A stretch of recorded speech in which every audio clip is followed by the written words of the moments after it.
Hello dear student, myself Mohammad Imran Ansari.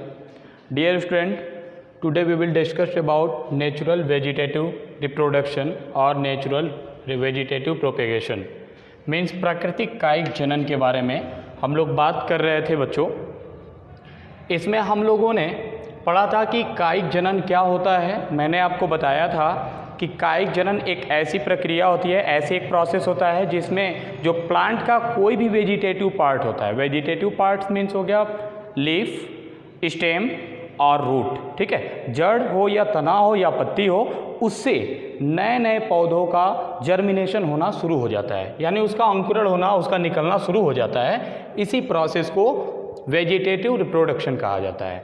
मैंने आपको बताया था कि vegetative reproduction dear student two types का होता है। First vegetative natural vegetative reproduction and second artificial vegetative reproduction, जिसमें से हम लोग डिस्कस कर रहे थे नेचुरल वेजिटेटिव रिप्रोडक्शन के बारे में। और इसमें हम लोगों ने पढ़ा था कि ये तीन तरह से होता है, by stem, by leaves and by roots, और एक और होता है बाय बल्बिल्स यानी प्रकलिका के द्वारा। अभी मैं इसको समझाता हूँ। हम लोगों ने क्या क्या कवर कर लिया था, एक बार आप रिवाइज कर लीजिए। बाय स्टेम में हम लोगों ने दो तरह का स्टेम पढ़ा था, एक अंडरग्राउंड स्टेम जिसको भूमिगत तना के नाम से जाना जाता है, यानी कि ऐसे तना जो मिट्टी के अंदर पाया जाता हो उसे भूमिगत तना कहते हैं, मीन्स अंडरग्राउंड स्टेम। इसमें हम लोगों ने ट्यूबर के बारे में, राइजोम के बारे में, मतलब कि कंद, प्रकंद, इन सभी के बारे में हम लोगों ने पढ़ा था, जो कि मिट्टी के अंदर से ग्रो कर रहे थे। ओके, दूसरा हम लोग बात किए थे सब एरियल स्टेम के बारे में, यानी कि अर्धवायवीय तना के बारे में, यानी कि ऐसे तना जो कि आधा मिट्टी में पाया जाता हो और आधा क्या हो, एयर के कांटेक्ट में हो, उसे कहते हैं अर्धवायवीय तना, यानी कि सब एरियल स्टेम। ये दो टॉपिक हम लोगों ने कल क्लियर किया था। आज जो है बच्चों, आज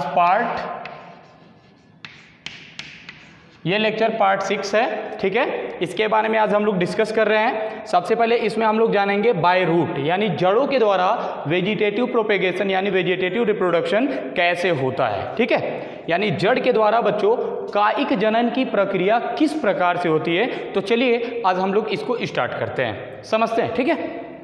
देखिए बच्चों, बहुत सारे ऐसे प्लांट होते हैं जिनकी जड़ों के द्वारा जड़ों के द्वारा नए नए पौधों का निर्माण होता है। जैसे कि अगर एग्जाम्पल के तौर पे बात किया जाए स्वीट पोटैटो का।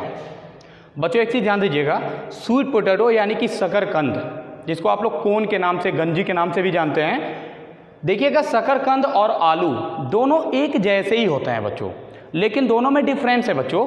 जो आप लोग आलू देखते हो, ओनली पोटैटो, जो पोटैटो होता है वो एक तरह का तना है, ठीक है ना, वो एक तना होता है। लेकिन in case of sweet potato means शकरकंद जो होता है ये एक जड़ होता है बच्चों, ये याद रखिएगा, ठीक है।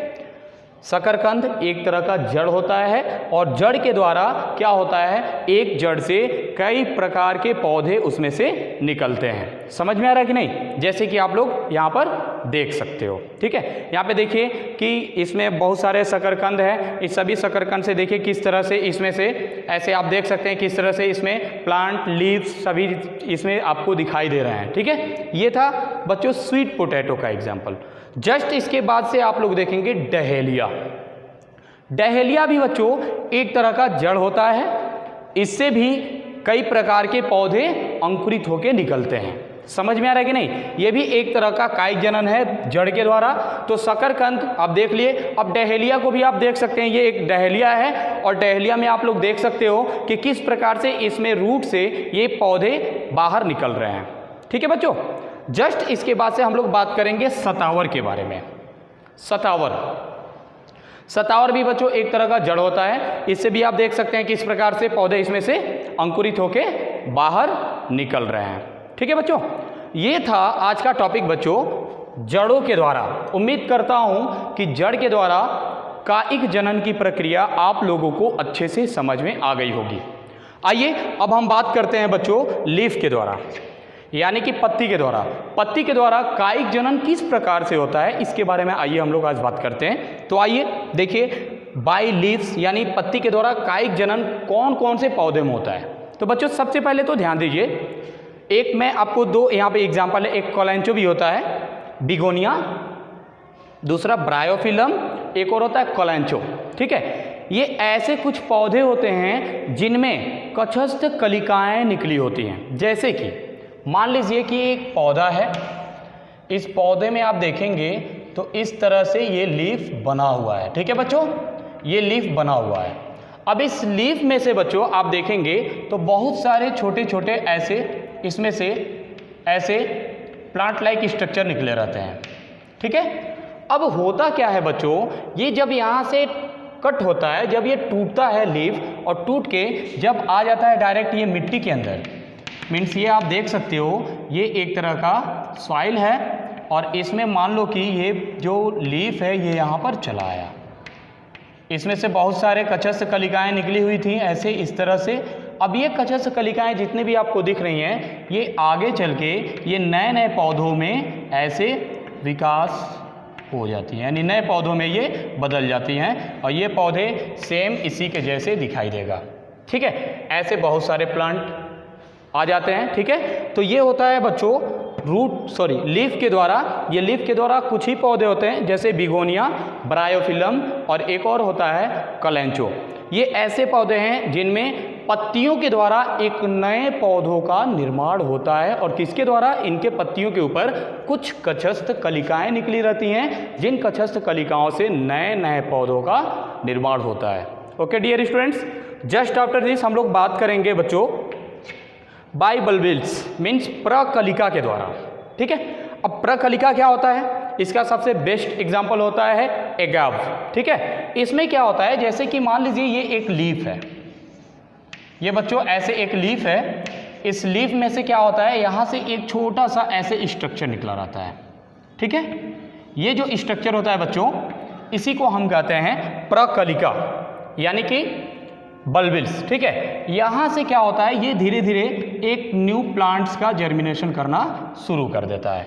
ये कुछ ही पौधों में देखा जाता है, जैसे कि एगाव का एक प्लांट होता है उसमें देखा जा सकता है। एक बार और बच्चों मैं आपको दिखा देना चाहता हूँ, बता देना चाहता हूँ बाय रूट्स के द्वारा। मैंने अभी आपको बताया है कि सबसे इसका बेस्ट एग्जांपल होता है स्वीट पोटैटो, और मैंने आपको ये भी बताया है पोटैटो में और स्वीट पोटैटो में बहुत बड़ा डिफरेंस होता है। Sweet potato is a type of root and potato is a type of stem. ठीक है, यानी कि जो आलू होता है वो एक तना होता है, लेकिन जो स्वीट पोटैटो यानी कि शकरकंद जो होता है वो एक प्रकार का जड़ होता है। ठीक है, दोनों एक जैसे ही दिखते हैं लेकिन दोनों में डिफरेंस होता है, ये जड़ होता है और वो तना होता है।